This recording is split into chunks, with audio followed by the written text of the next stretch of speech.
স্বামী খটখটানন্দ, আমি জানতে পেরেছি তোর মনে সুখ নেই, তাই তো সেই সুদূর হিমালয় থেকে ছুটে এলাম। ও, আপনি কি করে জানলেন সাধু বাবা? ওরে পাগল ছেলের কথা শোনো। সন্তানের মনের কথা যদি জানতেই না পারি, তাহলে কিসের তপস্যা আর কিসের ধ্যান? কি জেনেছেন সাধু বাবা? 3 দিন ধরে মনে কোনো সুখ খুঁজে পাচ্ছি না, নানান রকম চিন্তায় জর্জরিত হয়ে রয়েছি। তার মধ্যে আজ 3 দিন হলো রানী বাপের বাড়ি গিয়ে রয়েছে। সুখ কি তোর একার? এই মায়ার সংসারে সুখ খুঁজে পাবি কি করি? তোর যে তপস্যার সময় হয়েছে বাবা। শোন, এই পাথরটা ধর। আমি যোগ বলে এই মন্ত্রপুত পাথর পেয়েছি। কাল পূর্ব দিকের নদীর পারে এই মন্ত্রপুত পাথর স্থাপন করবি। আমি চাই তুই নিজে এই পাথরের আরাধনা করিস। তাই ওইখানে এক কুটির বানিয়ে তুই একা থাকবি। একা? আর রানী? সংসারে দুঃখ ছাড়া আর কিছুই নেই। তোর আসলে সুখ লুকিয়ে আছে ওই মন্ত্রপুত পাথরে। এই পাথর তোর মনে সুখ ফিরিয়ে আনবে আর এই গোটা রাজ্যে শান্তি বজায় রাখবে। ঠিক আছে বাবা।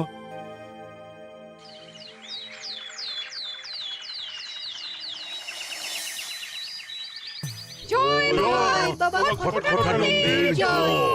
কি তার জ্যোতি, কি তার ব্যক্তিত্ব, আহ, কি তার কণ্ঠস্বর! এই মন্ত্রপুত পাথর আমার এবং এই রাজ্যের সকলে সুখ শান্তি ফিরিয়ে আনবে। আজ থেকে আমি সাধু বাবার পরামর্শ মতন এখানেই থাকবো। তোমাদের যার যা যা বক্তব্য আমাকে এখানে এসেই বলবে। কোনো চিন্তা করবেন না মহারাজ, আমি সব সামলে নেব। আপনি নিষ্ঠা সহকারে সাধু বাবার আদেশ পালন করুন। মহারাজ, যার নামেই খট তার কথাই ভরসা করা কি ঠিক হবে? একটা সামান্য পাথর কি করে সুখ ফিরিয়ে আনবে মহারাজ? বিষয়টা কি খটখটানন্দের মতন খটকার নয়? এটা মোটেই সামান্য পাথর নয় গোপাল, এটা মন্ত্রপুত পাথর। আর এসব হচ্ছে বিশ্বাসের ব্যাপার। শুধু তোমার মতন ভাঁড় দিয়ে কি আর রাজ্য চলে? রাজ্য চালাতে গেলে ভক্তি, শ্রদ্ধা, আশীর্বাদও দরকার হয়। কি শাস্ত্রে বলে বিশ্বাসে মিলায় বস্তু, তর্কে বহুদূর। কিন্তু মহারাজ, রাজ্যটাও তো চালাতে হবে। আপনি এখানে থাকলে এই রাজ্যের কি হবে মহারাজ? একবার ভেবে দেখুন, সাধু বাবা আসল না হয়ে নকলও তো হতে পারে। দেখো গোপাল, তোমার যদি মনে বিশ্বাস না থাকে তাহলে আমি বলবো তুমি আর এখানে এসো না। তবে সাধু বাবার নামে কোনো বাজে মন্তব্য আমি শুনবো না। আমি চাই না আমার এই অবিশ্বাসের কারণে আমার রাজ্যের কোনো ক্ষতি হোক। আর আমি এই রাজ্যের মন্ত্রী, আমি থাকতে তোমাকে রাজ্য নিয়ে বেশি ভাবতে হবে না। তুমি এখন যাও তো গোপাল, যাও। মহারাজকে আর বিরক্ত করো না। পাল না থাকলে এ রাজ্যের কিছুই এসে যাবে না। আমরা থাকতে নাকি ভাঁড় চালাবে রাজ্য? আচ্ছা, ঠিক আছে, দেখা যাক। তাহলে আসি মহারাজ। হ্যাঁ হ্যাঁ, এসো এসো।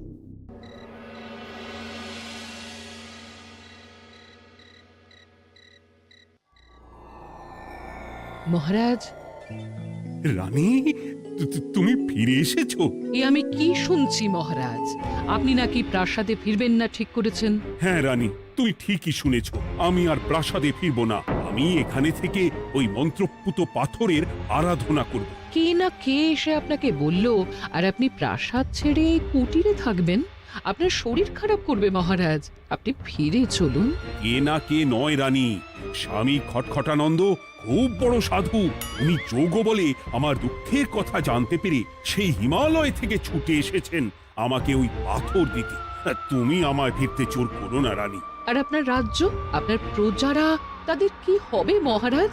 সে নিয়ে তুমি ভেবো না রানী, আমি এখানে বসেই মন্ত্রীকে দিয়ে সবটা সামলে নেব। তাহলে আমিও আপনার সাথে এখানে থাকবো। আপনাকে ছাড়া আমি প্রাসাদে ফিরবো না। তা হয় না রানী, সাধু বাবা আমাকে একা থাকতে বলেছেন। এসব ধ্যান যোগ আরাধনা একা করতে হয়। গোপাল সবটা জানে মহারাজ। আহ, আমার সামনেও নাম করবে না রানী। গোপালের কত বড় সাহস তুমি ভাবো একবার। ও বলে সাধু বাবা ভণ্ডও হতে পারে। আমার তখন ইচ্ছা করছিল ওর মাথার যে কটা চুল আছে সেটাও ছিঁড়ে নিতে। না না, আমি আর গোপালের মুখ দেখতে চাই না। আপনি উত্তেজিত হবেন না মহারাজ, আপনি বিশ্রাম করুন, আমি আবার কাল আসবো।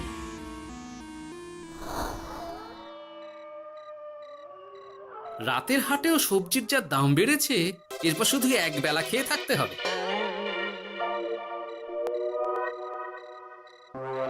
কি হে ভোলা, বাড়ি না গিয়ে এখানে বসে আছো কেন? দুঃখের কথা কি আর বলবো তোমায় গোপাল দাদা। বলোই না, শুনে দেখি। সামনে বর্ষা আসছে, বাড়ির ছাদটাও মেরামত না করলেই নয়। কিন্তু আমার কাছে তো এখন এত টাকা নেই, তাই ওই গিন্নির সাথে পরামর্শ করে গেলাম মহারাজের কাছে সাহায্য চাইতে। থামলে কেন, পুরোটা বলো। কি আর বলবো গোপাল দাদা, মহারাজের উত্তর শুনে আমি তো অবাক। সবই তো বুঝলাম ভোলা, কিন্তু আমার যে কিছুই করার নেই। সাধু বাবা বলেছেন আজ থেকেই রাজ্যের সব সুখ দুঃখের দায়িত্ব ওই মন্ত্রপুত পাথরে। তুমি চিন্তা করো না, এক কাজ করো, তোমার সমস্যার কথা গিয়ে ওই মন্ত্রপুত পাথরের কাছে জানাও। আর তোমরাও আজ থেকে তোমাদের যা চাওয়া পাওয়া আছে সব গিয়ে ওই পাথরকে জানাবে। হ্যাঁ, যা করার পাথরই করবেন। একবার যদি ওই সাধুকে হাতের কাছে পাই না, তাহলে ওই পাথর দিয়েই বেটার মাথা ফাটাব। কিছু বললে গোপাল দাদা? না, কিছু বলিনি। যাও, তুমি বাড়ি যাও, চিন্তা করো না, দেখি কি করা যায়।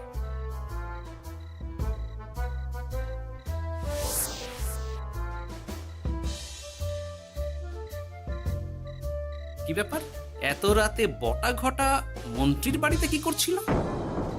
কি বটা ঘটা, আজকে মন্ত্রী মশাইয়ের বাড়ি খাওয়া দাওয়া ছিল? খাওয়া ছাড়া কি অন্য কিছু আসে না তোমার মাথায়? চ চ চ, আমাদের অনেক কাজ আছে, চ। আরে এত তাড়া কিসের? বাবা, বটা ঘটার এত কি গুরুত্বপূর্ণ কাজ যে একেবারে ছুটে পালালো? না, ব্যাপারটা তো সুবিধের ঠেকছে না।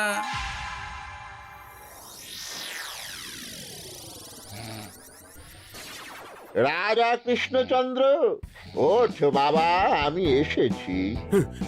সাধু বাবা, আপনি এসেছেন? কেমন আছিস বাবা? ভালো আছি বাবা, তবে মনে এখনো পুরোপুরি সুখ খুঁজে পাইনি। সুখ কি তোর একার? কি করে সুখ পাবি বাবা? এখনো তো তুই তোর সব আসক্তি থেকে মুক্ত হতে পারিসনি। আর কি কি করতে হবে আমায় বলে দিন বাবা। একটা কাজ বলবো, করতে পারবি? বলুন বাবা, আপনি যা বলবেন আমি তাই করব।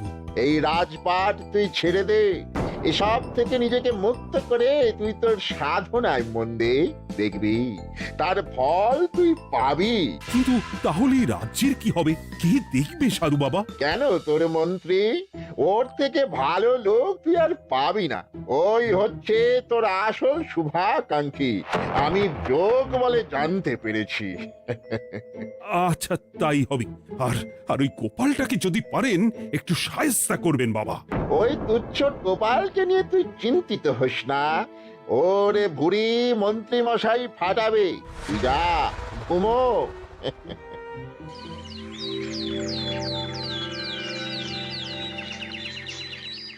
শোনো শোনো শোনো, আজ থেকে মহারাজ কৃষ্ণচন্দ্রের আদেশে এই রাজ্যের ভার এই রাজ্যের মন্ত্রীর। আর মহারাজ নিজে তার কুটিরে নিরিবিলিতে থাকতে চাইছেন। উনি চান না কেউ ওনাকে বিরক্ত করুক। তাই আজ থেকে যার যা সমস্যা সবাই মন্ত্রী মশাইকে জানাবে। মন্ত্রী মশাই যাকে যা বলবেন তাকে তাই শুনতে হবে। শোনো শোনো শোনো। না, মহারাজকে থামাতেই হবে, না হলে বড় বিপদ হয়ে যাবে। যাই।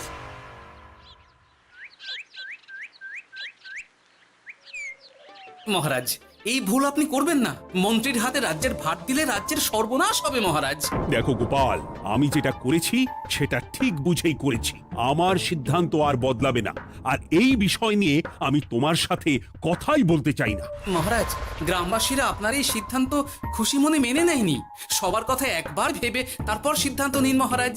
একজন বাইরের লোকের কথায় কোনো সিদ্ধান্ত নেবেন না দয়া করে। গোপাল, তুমি যদি সাধু বাবার সিদ্ধান্তে প্রশ্ন তোলার চেষ্টা করো তাহলে আমি বাধ্য হব মন্ত্রীকে বলে এই রাজ্য থেকে তোমায় বিতাড়িত করতে। একজন সেই হিমালয় থেকে আমাদের উপকার করতে এলো আর তুমি তার বিরুদ্ধেই কথা বলছো। ছি ছি গোপাল, ছি। মজা, কি মজা! শুধু মুদ্রা, শুধু মোহর, যেদিকে তাকাবো শুধু সোনার মোহর আর সোনার মোহর। তুমি কি পাগল হয়ে গেলে? এখন হইনি গিন্নি, তবে এবার সত্যি সত্যি হয়ে যাব। এত সোনার মোহর একসাথে হাতে পেলে কেউ কি সুস্থ থাকতে পারে? আর বেশি দিন বাকি নেই যখন কৃষ্ণনগরের কোষাগারের মালিক হব আমি। আর মহারাজকে ছেড়ে দেবেন? চিন্তা নেই, মহারাজ কিছুই করতে পারবেন না। তিনি এখন সাধু বাবার আদেশে পাথরের আরাধনায় ব্যস্ত। আর প্রহরীরা, তারা কিছু বলবে না? প্রহরীরা তো এখন আমার গোলাম। মন্ত্রীমশাই আমরা এসেছি। ওই তো ওরা চলে এসেছে। ওরা কি করবে? ওরাই তো কোষাগার লুট করতে আমায় সাহায্য করবে। রাজকোষাগার হবে শুধু আমার, আমার, আমার।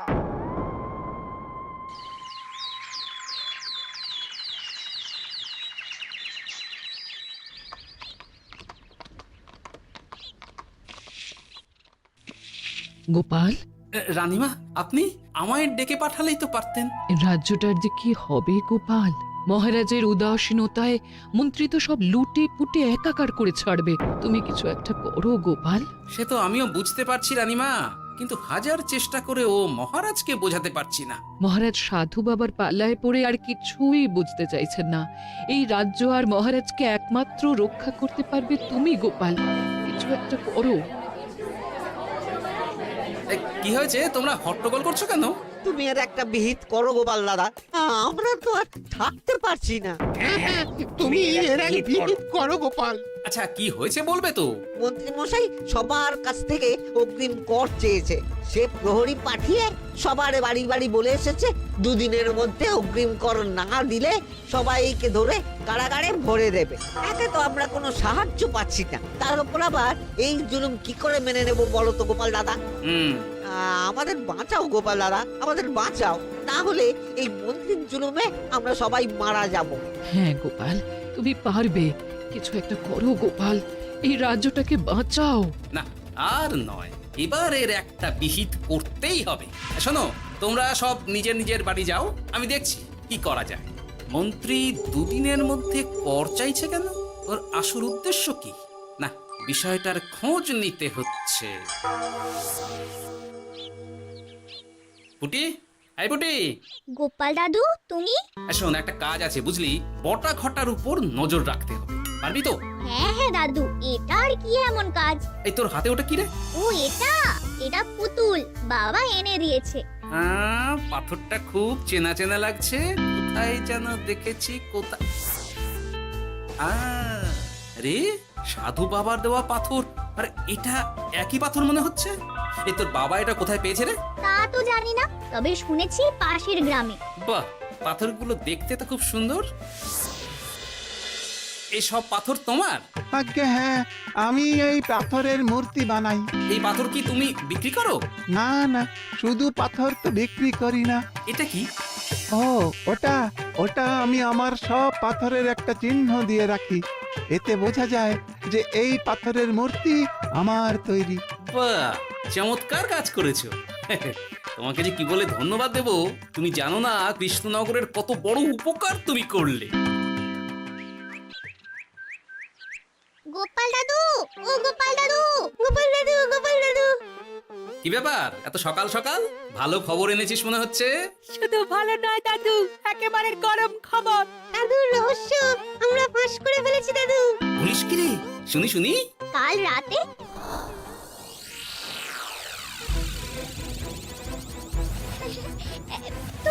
এত সোনা, এত মোহর আমি একসাথে কোনোদিন দেখিনি। এইসব আমাদের? হ্যাঁ গিন্নি, হ্যাঁ, এই সব আমাদের, সব। ওরে বাবা, আমার তো বিশ্বাসই হচ্ছে না, ভাবলেই গায়ে কাঁটা দিচ্ছে। রে বটা, আজ সাধু সেজে মহারাজের কাছে গেছিলি? হ্যাঁ, মহারাজ তো আজ প্রায় পা ছুঁয়ে প্রণাম করতে যাচ্ছিলেন, কোনো মতে ঠেকিয়েছি। বলেছি প্রণাম নেওয়া আমার গুরুর বারণ আছে। আর আমি তো আজ এমন ধোঁয়া দিয়েছি যে মহারাজ একেবারে কেসে কেসে অস্থির। আর মাত্র 2টো দিন, এই 2টো দিন খেলাটা চালিয়ে যেতে পারলেই কেল্লা ফতে। আচ্ছা, এবার আমার কাছে পুরো বিষয়টা পরিষ্কার হলো। বাহ, তোরা দারুণ কাজ করেছিস রে। এবার শুধু আজ রাতে প্রমাণটা পেলেই হয়ে যাবে।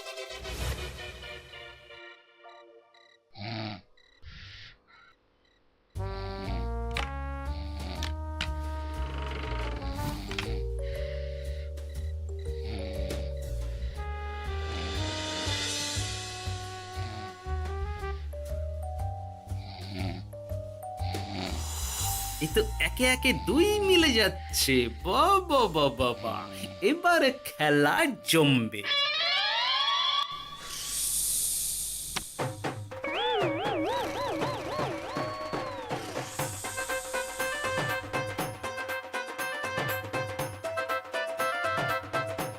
এই ঘটা ঘটা রে, এই ঘরে এত ধোঁয়া এলো কি করে রে? সত্যিই তো, এত ধোঁয়া এলো কি করে? ঘরে কি আগুন লাগলো নাকি রে? এই বটা, ওটা কি রে? হ্যাঁ, এ তো ভূত। আমরা তো কিছু করিনি। আমরা কিছু করিনি, বিশ্বাস করো ভূত দাদা, আমরা কিছুই করিনি। তোরা আমাদের পূর্বপুরুষের প্রস্তর খণ্ড নিয়ে এসেছিস। তোদের এত বড় সাহস, আজ আমরা তোদের ঘর মটকাবো। আমরা কোনো খণ্ডমণ্ড নিইনি ভূত দাদা। এই কথা, তুই কি ওনাদের কোনো খণ্ড এনেছিস? না না না না না, আমি তো অমন কিছু আনিনি। আমার মনে হয় ওই আপনাদের কোথাও একটা ভুল হচ্ছে। মহারাজকে ওই পাথর তোরা কোথা থেকে এনে দিয়েছিস? ওটাই আমাদের প্রস্তর খণ্ড, আমাদের 5 পুরুষের সম্পত্তি। ওটা তো আমরা পাশের গ্রামে এক মূর্তি কারিগরের থেকে চুরি করে এনেছি। আপনারা যান না, যান, ওই কারিগরের কাছে ওরকম অনেক পাথর আছে। আমাদের ওটাই চাই। ও বাবা, উনি আবার কে? আমাদের দাদু, তৃতীয় পুরুষ। ও দাদু, এই চুরি ভূত দাদু, ওটা আনতে গেলে না মন্ত্রী মশাই আমাদের খুব মারবে। খা, ওদের মুন্ডু চিবিয়ে খা। না না, ওরকম করবেন না দাদু ভূত, তাতে আমাদের খুব লাগবে। তাহলে বল, মন্ত্রীর আসল উদ্দেশ্য কি? 2 দিন পর ও কি করবে? 2 দিন পরে মন্ত্রী মশাই কোষাগার লুট করে এই রাজ্য থেকে পালাবেন। এবার এবার আমাদের ছেড়ে দিন দাদু ভূত। তোদের ছাড়তে পারি একটাই শর্তে। বলুন বলুন।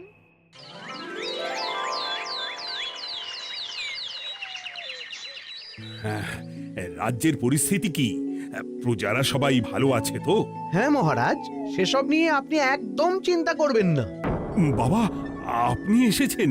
হরে কৃষ্ণচন্দ্র, একটা কথা তোকে না বলে আর থাকতে পারলাম না।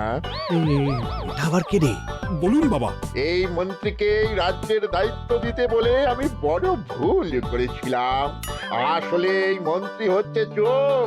ও তোর কোষাগার ফাঁকা করে পালাবার মতলব করেছে। কি বলছেন বাবা? মন্ত্রী, উনি যা বলছেন সব সত্যি? না না মহারাজ, এই বটা কি হচ্ছে কি? বটা? তো তুমি সাধু বাবাকে বটা বলে ডাকছো কেন? আমি বলি কি বাবা, এই মন্ত্রীকে তুই শুলে দে। বটা, তুই থামবি? আমার খেয়ে আমায় ছুরি মারা? ওর কথা আপনি বিশ্বাস করবেন না মহারাজ। ও সাধু নয়, ও ভণ্ড। মানেটা কি? মন্ত্রী মশাই ঠিকই বলছেন মহারাজ।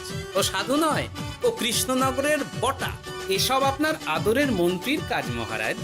মন্ত্রী আপনার রাজ্য লুট করার মতলব করেছে, তাই বটাকে সাধু সাজিয়ে আপনার মন জয় করে প্রথমে আপনাকে প্রাসাদ থেকে তাড়িয়েছে, তারপর রাজ্যপাট নিজের হাতে নিয়ে কোষাগার হাতিয়েছে। আর এই পাথর কিসের গোপাল? পাথর? পাথর এই কারিগরের মহারাজ। উনি পাশের গ্রামে এই পাথর দিয়ে মূর্তি গড়েন। মন্ত্রী বটাকে দিয়ে এই পাথর চুরি করিয়েছে।